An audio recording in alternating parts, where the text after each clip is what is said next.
우리를 구원하기 위해서 예수님은 낮아지셨습니다. 창조주이신 주님께서 친히 피조물인 피조 세계로 육신의 몸을 입으시고 이 땅 가운데 오셔서 십자가에 죽기까지 순종하셨습니다. 예수님의 낮아지심과 또 그분의 십자가의 죽음을 통해서 저와 여러분 우리는 구원을 얻었습니다. 하나님께서는 십자가에 달려 죽으신 예수 그리스도를 다시 살리셨고, 그리고 그를 높이사 모든 이름 위에 뛰어난 이름을 주셨습니다. 모든 입으로 예수 그리스도를 주라 시인하며 하나님께 영광을 돌리게 하셨죠. 예수님의 낮아지심과 또 그 예수님의 높이심, 그것은 우리의 구원을 완성하시고 축복하시는 하나님의 손길이었습니다.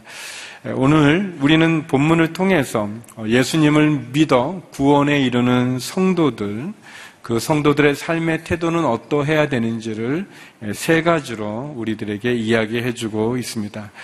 본문을 통해서 먼저 첫 번째는 믿음을 갖고 또 구원받은 성도의 삶의 자세의 첫 번째는 두렵고 떨리는 마음으로 구원을 이루는 것입니다.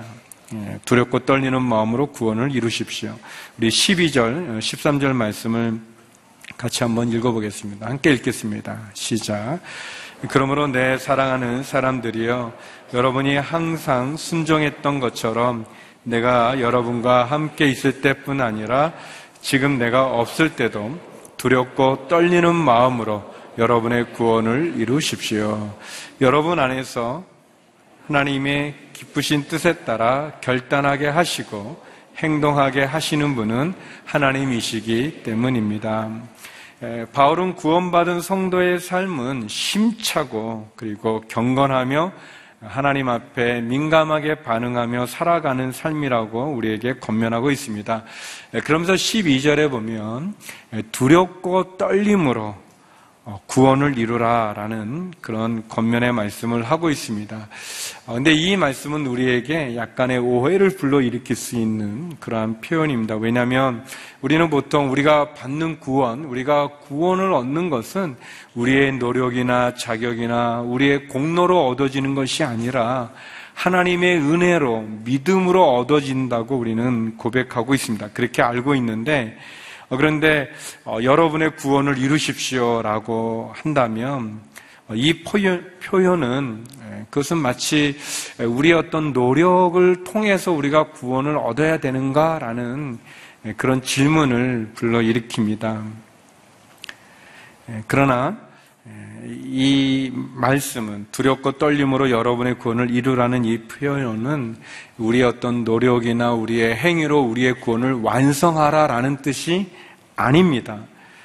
그런 뜻이 아니라 구원은 우리의 노력으로 얻을 수 있다는 그런 얘기가 아니라 우리가 믿음으로 하나님의 은혜로 믿음으로 얻어지는 이 구원을 우리의 삶 속에서 드러내라는 그러한 표현입니다.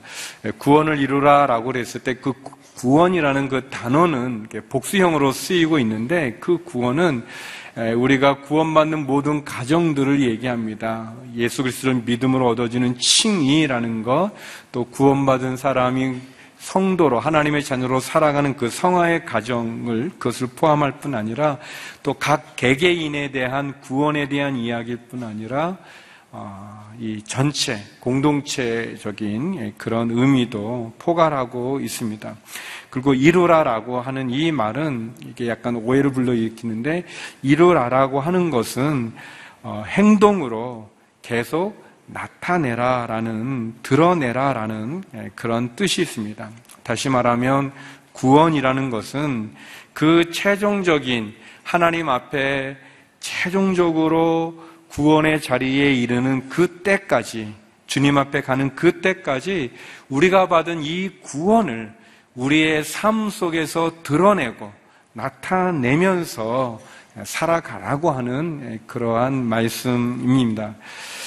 그렇지만 이게 쉽지는 않죠. 우리가 구원받은 성도로 살아가는 것이 결코 쉬운 것은 아닙니다. 우리가 예수님을 영접하여 구원을 받았지만 하나님의 자녀답게, 성도답게, 구원받은 자답게 살아가는 것은 결코 쉽지는 않습니다. 성도 여러분은 어떤지 모르겠어요. 우리가 다 예수님을 믿는 사람들인데, 예수님을 믿는 사람임에도 불구하고 우리가 예수님 믿는 사람답게 신앙생활을 하지 못하기 때문에 내가 죄를 지면 안 된다는 것을 알고 있으면서도 반복적인 죄를 지으면서 하나님 앞에 씨름하는, 또 하나님 앞에 좀 죄송하게 생각하는, 또 아쉬워하는 그런 마음이 여러분에게 있으신지요?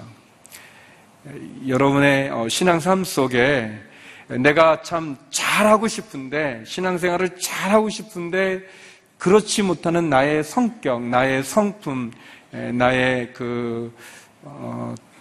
좀 표현이 그런데 성깔이라든지 그런 어떤 내 죄에 이렇게 익숙해져 있는 내 연약함 때문에 여러분이 하나님 앞에 참 몸부림치는 그런 시간이 있는지 모르겠습니다.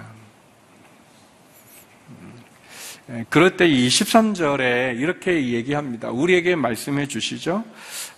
13절은 우리 안에서 우리를 구원하시는 분은 우리의 행위로 얻어지는 노력이 아니고 그 구원은 누가 주시는 건가?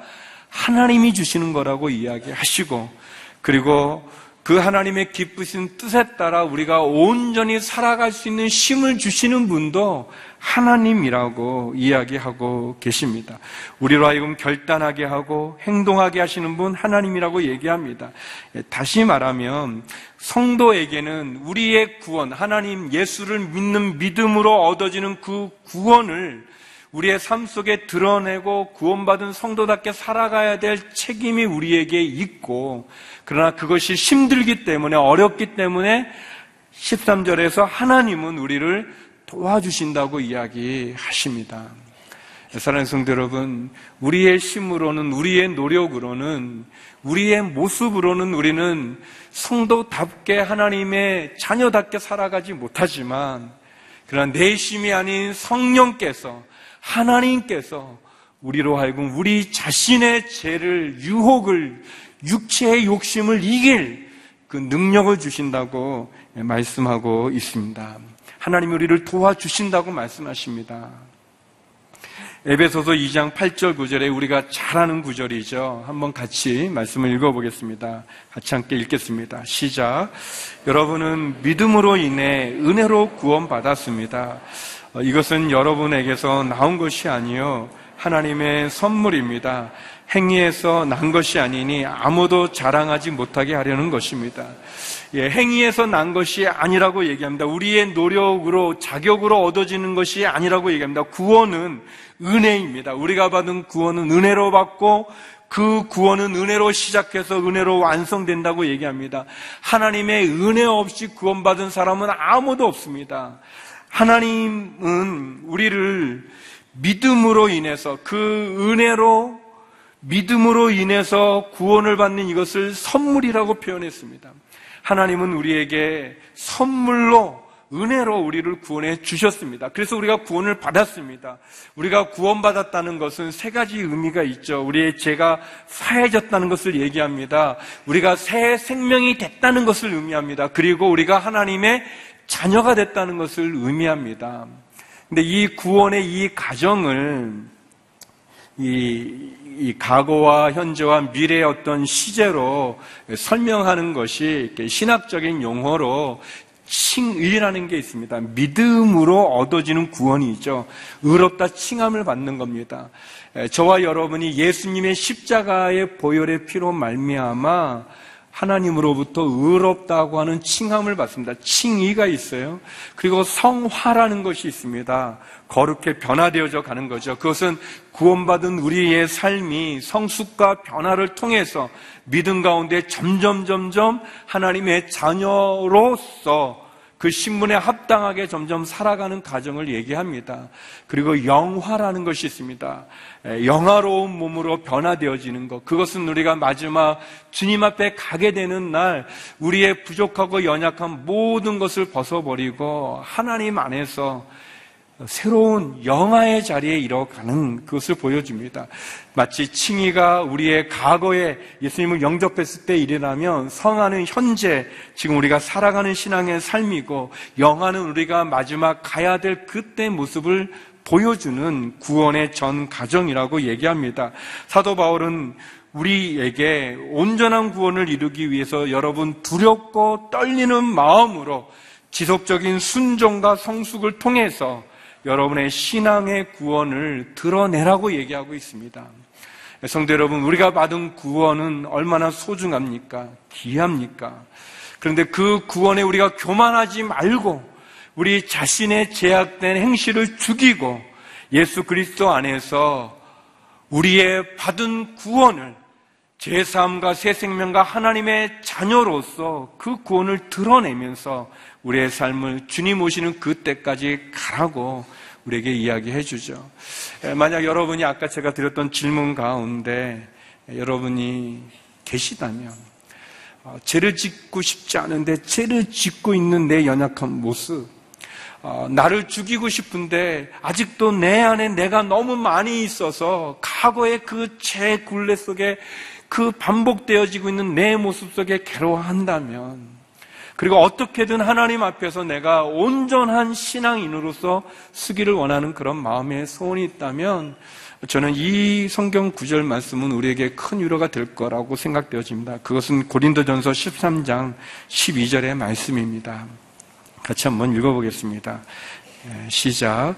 지금은 우리가 거울로 비춰보듯 희미하게 보지만 그때는 얼굴과 얼굴을 맞대어 볼 것입니다. 지금은 내가 부분적으로 알지만 그때는 주께서 나를 아신 것 같이 내가 온전히 알게 될 것입니다. 성도 여러분, 우리는 지금은 다 부족하고 온전하지 못하고 연약함이 있습니다.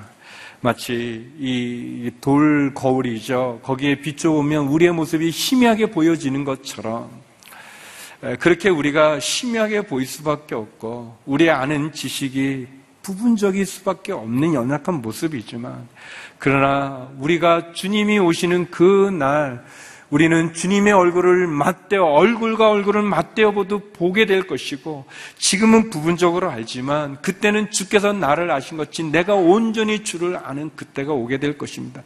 그것이 영화의 순간이겠죠. 그러나 그 영화의 그 순간을 위해서 그 자리까지 우리는 두려움과 떨림으로 우리가 받은 이 구원을 우리의 삶 속에서 드러내면서 어떻게든 주 하나님의 자녀답게, 성도답게 우리는 살아가야 될 것입니다. 그것이 마치 어둠 가운데 빛처럼 빛나게 되어지는 것이고, 그것이 우리가 구원받은 자로서 구원받은 그 자리에 우리의 모습을 지키고 있는 거라고 말할 수 있습니다. 사도 바울은 그렇게 권면합니다. 두렵고 떨리는 마음으로 여러분의 구원을 이루십시오. 사랑하는 성도 여러분, 우리가 노력을 해서 구원을 완성한다는 의미가 아니라, 이 말씀은 여러분이 성도이니까 내가 있을 때뿐 아니라 내가 없을 때에도 여러분의 구원을 이루십시오. 여러분의 받은 그 구원을 드러내며 살아가라고 우리에게 권면하고 있습니다. 그런 점에서 두 번째, 믿음을 가진 구원받은 성도의 삶의 자세는 어떠했는가? 불평과 분쟁이 없이 살아가라고 이야기합니다. 불평과 분쟁이 없이 하십시오. 우리 14절에서 16절의 말씀을 같이 한번 읽어보겠습니다. 14절에서 16절입니다. 시작. 무슨 일을 하든지 여러분은 불평이나 분쟁 없이 하십시오. 이는 여러분이 흠없고 순전한 사람들이 대해 뒤틀리고 타락한 세대 가운데서 책망받을 것이 없는 하나님의 자녀들로서 세상에서 하늘의 별들처럼 빛나게 하려는 것입니다. 생명의 말씀을 꼭 붙들어 그리스도의 날에 내게 자랑이 되게 하십니다. 이는 내게 헛되게 다름질하거나 헛되게 수고한 것이 아니기 때문입니다. 우리가 구원받은 성도로 어떻게 살아가야 되는가? 14절 15절에 보면 불평과 분쟁이 없이 하라고 얘기합니다. 구원받은 성도가 성화의 삶을 살아갈 때 중요한 것은 원망하고 불평하고 시비와 분쟁 가운데 처하지 않는 것입니다. 어떤 일을 하든지 즐거운 마음으로 기꺼운 마음으로 하고 말다툼이나 싸우지 말라고 얘기합니다. 그 모습이 마치 더럽고 추악한 타락한 이 사회에 맑은 공기, 신선한 공기를 불어넣는 것처럼, 그리고 우리의 선한 삶을 통해서 그 우리의 삶의 모습을 통해서 하나님께 칭찬받는 그런 삶을 살라고 얘기합니다. 온전한 신앙생활을 하라고 얘기하죠. 내적인 성화의 삶을 살아갈 뿐 아니라 외적인 행동을 통해서 하늘의 별들처럼 그렇게 빛나라고 얘기하고, 생명의 말씀 복음을 밝히 드러내며 칭찬받는 신앙생활을 하라고 이야기합니다. 이 불평과 분쟁, 이 불만, 이 분노, 이 화, 참 이상해요. 우리가 입으로 막 원망하고 불평하고 막 화를 내면 이상하게 마음의 기쁨이 사라지는 것을 우리가 보게 됩니다. 그 조신영이라는 분이 쓴 쿠션이라는 그런 책이 있어요. 굉장히 이 책이 이 글씨가 크고, 그리고 그 안에 이렇게 사파들도 이렇게 있어서 읽기가 굉장히 편합니다. 근데 이렇게 자그마한 책인데, 한 두세 시간이면 읽을 수 있는 책입니다. 우리 서점에 있을 거예요. 아마, 혹시 못 읽은 분은 꼭 읽어도 좋은 책입니다. 근데 이 쿠션이라는 책에 이 저자가 이 외부에서 오는 자극이죠. 이 자극과 이 반응 사이에 작은 공간을 발견해서 이 쿠션처럼 이 외부에서 오는 자극에 대한 이 내부의 올바른 반응을 선택하는 것이 중요하다. 그래서 이 반응을 선택하는 힘이라는 그런 표현을 쓰는데요. 거기에 이제 이런 구절이 있습니다. 이제 어떤 분이 이제 그 책에서 얘기하는 건데, 이 쿠션을 한번 보세요. 우리가 편안하게 소파에 기댈 수 있도록 완충 역할을 해주고 있죠. 우리 내면에도 쿠션 같은 완충 공간이 있어서 그곳을 통과하면서 외부의 자극이 걸러지고 순화되어 올바른 반응을 선택할 수 있도록 해주는 거죠. 라는 그런 얘기가 있어요. 여러분들 지금 의자에 앉았는데 이렇게 쿠션이 있지 않습니까? 다시 말하면 외부의 자극을 우리가 어떻게 할 수는 없어요. 외부에서 오는 어떤 그런 공격 내지는 상황이라든지 그런 외부의 자극은 어떻게 할 수 없지만, 그러나 그 외부의 자극에 반응하는 우리의 이 내면의 반응은 우리가 선택할 수 있다는 겁니다. 그래서 우리가 원망할 이유가 많이 있을 때 불평하는 것이 아니라 감사하고, 또 미움이 막 일어날 때 그 미움 대신에 사랑을 선택하고, 좌절 대신에 희망을, 분쟁 대신에 화평을 선택하라는 거죠. 저는 이 이야기가 어떻게 보면 불평과 분쟁이 없이 하십시오 그랬잖아요. 외부의 자극과 내부의 반응 사이에 어떤 왕충, 이 쿠션과 같은 거, 예수님을 쿠션으로 삼아서 하라는 거죠. 제가 도움받았던 그런 강의가 있는데, 그 강의에 강사님이 그렇게 얘기하더라고요. 여러분 마음에 미운 사람들이 있죠, 그러는 거예요. 근데 있어요. 이렇게 보면 이상하게 이렇게 좀 불편하고 밉습니다. 보면 그냥 옷을 예쁘게 입어도 안 좋고, 멋있게 입어도 이렇게 안 좋고, 그냥 그 사람은 그냥 미운 거예요. 어려운데, 그러면 이렇게 바로 보면 이렇게 미움이 막 일어나고 그런다는 거예요. 근데 그러면서 어떻게 얘기하냐면, 그렇게 하지 말고 십자가를 바라보라고, 예수님을 바라보고 그 예수님이 그 사람을 어떻게 생각할지, 예수님은 그 사람을 어떻게 보는지, 그렇게 그 사람을 보라는 거예요. 내가 그냥 보지 말고 예수님을 보면서 예수님은 그 사람을 어떻게 보는지, 예수님이 보는 그 마음, 그 눈, 그 시선으로 내가 예수님을 봐서 이렇게 하라는 거예요. 이 쿠션 같이 이렇게 완충으로 예수 그리스도를 통해서 그 사람을 보면 내 마음에 미움이 일어나고 막 싫지만, 그러나 예수님을 통해 보면 내가 다시 그 사람을 품을 수 있는 그런 이야기를 들었습니다. 사랑하는 성도 여러분, 불평과 분쟁, 또 마음의 분노와 원망이 있을 수 있지만 그것은 우리를 절대 구원해 주지 못합니다. 우리의 마음에 평화와 기쁨을 주지 못해요. 예수님께서 우리를 위해서 죽으셨죠. 나를 위해서 죽으셨죠. 우리는 그것을 붙잡아야 됩니다. 이 부족한 나를 붙잡으신 것처럼 예수님이 보시는 그 마음으로 우리가 예수님을 통해서 볼 수 있다면 우리가 좋아질 수 있어요. 그래서 저와 여러분이 그리스도의 향기인 것을 여러분이 아시는지 모르겠어요. 고린도후서 2장 15절인데요. 우리가 어떠해야 되는지를 얘기합니다. 같이 한번 읽어보겠습니다. 시작.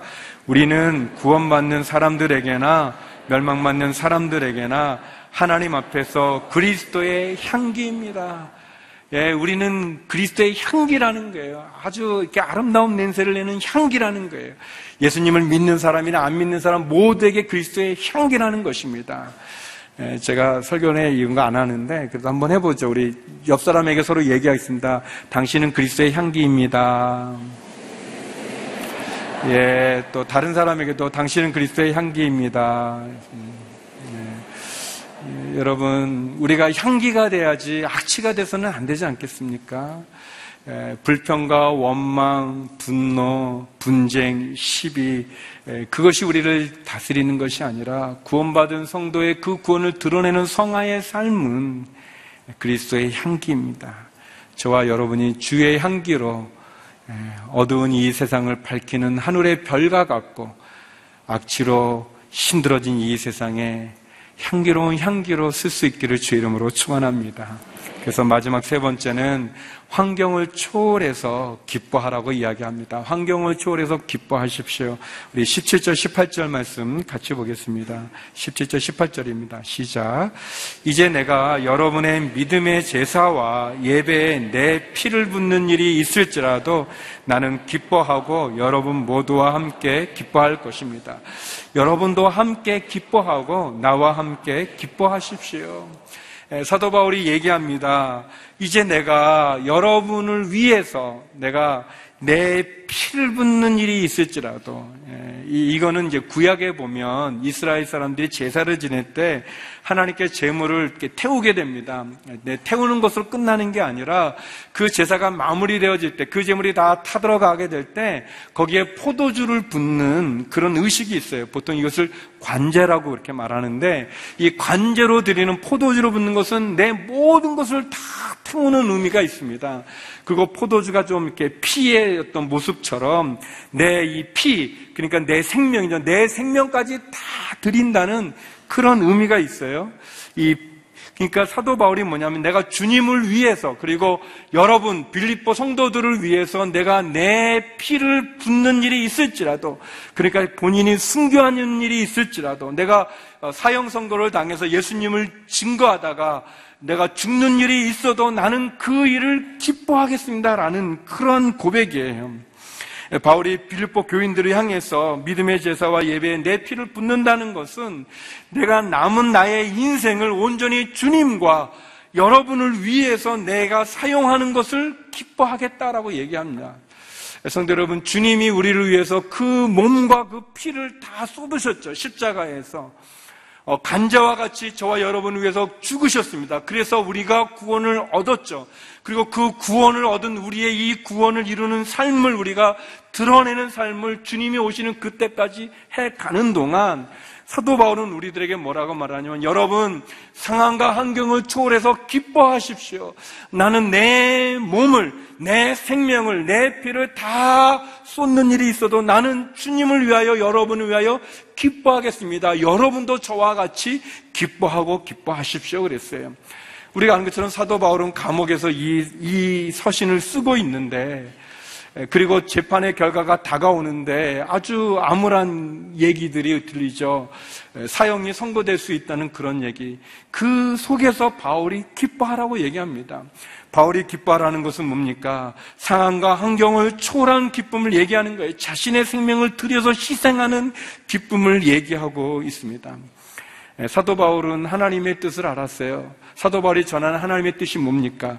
우리 데살로니가전서 5장 16절인데요. 같이 한번 읽어보겠습니다. 시작. 항상 기뻐하십시오. 저를 보고, 자막은 꺼주세요. 예, 저를 보고 한번 따라해 보세요. 항상 기뻐하십시오. 항상 기뻐하십시오. 예, 여러분은 벌써 성경 한 구절을 외운 거예요. 성경 구절 가운데 가장 짧은 구절인데요. 얼마나 쉽습니까? 항상 기뻐하십시오라고 되어져 있어요. 이 기뻐하라는 이것은 목사님 기뻐할 만한 일이 있어야 기뻐하죠. 그런 게 아니에요. 그런 어떤 조건과 상황에 따라 반응하는 기쁨이 아니라 그것은 하나님의 말씀에 순종함으로 믿음으로 항상 언제나 기뻐하는 것을 말하는 거예요. 제가 고등학교 1학년 때 저희 아버님이 이렇게 산을 판 그 큰 돈을 이렇게 갖고 가시다가 그 버스 안에서 소매치기에게 그 돈을 이렇게 다 쓰리 맞았다고 그 표현이 맞나 보는데 아무튼 이렇게 잊어버리셨어요. 다 잊어버리고 굉장히 큰 돈을 굉장히 집에 어려운 일이 생긴 거죠. 근데 이제 저희 어머니가 막 이렇게 누우셨는데 막 이렇게 웃으시는 거예요. 근데 그 웃음을 그치지 않고 계속 웃으시는 거예요. 이 상황이 그게 아닌데 어머니가 그래서 이제 제가 어린 마음에 이제 고등학교 1학년 때인데 제가 놀래서 어머니가 큰 소리로 계속 웃어서 어머니가 너무 큰 충격이 어떻게 되시나 해가지고 제가 이제 누워 계신 어머니 여기 이제 어깨 쪽에 손을 얹고 기도를 했어요. 기도를 했는데 제가 이제 방언을 했었는데 그래서 너무나 이제 어린 마음에 너무 급해서 이제 제가 기도하다가 방언 기도를 계속 하게 됐어요. 하게 됐더니 이제 어머니가 막 웃으셨던 이상하게 막 웃으시는 게 이제 점점 잦아들고 그리고 나중에 어머니가 제 손을 치면서 종결아 괜찮다, 종결아 괜찮다 그러셨어요. 그래서 이제 저는 이제 역시 방언 기도가 이렇게 능력이 있구나 이제 그렇게 생각을 했었어요. 그렇게 쭉 지냈어요. 그렇게 알고 있었어요. 그런데 이제 몇 년 최근에 이제 저희 부모님이 다 그래서 천국에 계시는데 어머님 산소에 이제 큰 누님하고 지방에 있는 이제 큰 누님이 올라오셔서 같이 이제 타고 가면서 몇 년 전에 제가 몇십 년 동안 그렇게 알고 있었는데 몇 년 전에 큰 누나가 전혀 다른 얘기를 저한테 해주셨어요. 무슨 얘기를 하다가 그때 이제 돈 잊어버린 얘기가 나와서 이렇게 저희 큰 누님이 이제 무슨 역할을 많이 하셨는데 그래서 그 얘기 하는데 저희 큰 누나가 그러는 거예요. 종길아 그때 어머니가 이제 누나한테 그랬다는 거예요. 종길이가 아버지가 돈을 잃어버렸다고 얘가 이상해가지고 이상한 말을 막 이렇게 하더라고요. 그래가지고 저희 어머니는 제가 기도할 때 저가 걱정돼서 제가 약간 이상하게 되는 줄 알고 이제 어머니가 괜찮다 그렇게 하셨던 거예요. 둘이 서로 이상하게 됐다고 생각하는 거예요. 여러분 상황과 환경은 우리가 어떻게 반응하는가 전혀 다를 수 있어요. 다를 수 있습니다. 사도 바울이 감옥에 있죠. 그리고 이제 곧 재판에서 죽음을 사형성도 받죠. 그러면 다 안 됐다, 불쌍하다, 어떻게 저럴 수 있나, 하나님 원망할 수 있고 하나님 살아계시다면 저렇게 하겠나 그렇게 말하겠지만 사도 바울 그렇게 얘기하지 않는 거예요. 내 피를 붓는 일이 있어도 나는 주를 위하여 기뻐하고 여러분을 위하여 기뻐합니다. 그러므로 여러분도 기뻐하고 기뻐하십시오라고 말을 하는 거예요. 상황을 초월해서 환경을 초월해서 믿음으로 하나님의 말씀에 순종함으로 기뻐하는 겁니다. 그것이 하나님의 뜻이죠. 데살로니가서 5장 18절 그 뒤에 보면 그렇게 했습니다. 항상 기뻐하십시오. 그 말씀 좀 뒤에 보면 뭐냐면 이것이 여러분을 향한 하나님의 뜻입니다라고 그랬습니다. 성도 여러분, 우리가 기뻐하는 것 하나님의 뜻입니다. 상황 때문에 환경 때문이 아니라 조건 때문이 아니라 믿음으로 하나님이 말씀하시니 그 말씀에 순종하여 기뻐하면 그리고 그것을 선택하면 그러면 하나님이 우리에게 놀라운 일을 행하여 주시는 겁니다. 생각하는 대로 살지 말고 사는 대로 생각하라는 그런 표현이 있습니다. 이 표현은 뭐냐면 그냥 사는 대로 생각한다는 것은 뭐냐면 그냥 불쾌한 상황이 오면 분노하고 그리고 힘든 상황이 오면 그냥 걱정하고 두려운 상황이 오면 불안하고 염려하고 어려운 일이 생기면은 좌절하고 절망하는 것, 그것은 그냥 살아가는 대로 생각하는 거예요. 그런데 생각하는 대로 살아가라는 것은 하나님의 말씀을 기억하고 그 말씀에 순종함으로 우리의 삶을 우리가 다르게 살아가는 것입니다. 성도 여러분, 두려움과 떨림으로 구원을 이루라고 이야기했습니다. 우리가 교만하지 말고 내가 받은 그 구원의 은혜를 기억하면서 그 구원이 나의 삶 속에 나타나도록 애쓰고 수고하고, 그러나 우리가 연약하고 쓰러지고 부족하지만 하나님이 우리를 도와주시기 때문에, 그리고 주님이 오시는 그날 우리가 영화로운 몸으로 다시 변화될 것을 소망하면서 불평과 분쟁 없이, 그리고 항상 기뻐하며 우리의 구원을 온전히 이루어 나가는 저와 여러분 되기를 주의 이름으로 축원합니다. 기도하시겠습니다. 거룩하신 하나님, 주께서 주시는 그 구원을 두려움과 떨림으로 온전히 성화의 삶 속에 나가게 하여 주시고, 불평과 원망과 분쟁과 시비와 분노가 아니라 감사하며 기뻐하며 늘 주의 말씀에 순종하여 주님 오시는 그 날까지 승리하는 저희가 되게 하여 주시옵소서. 예수님 이름으로 기도드립니다. 아멘.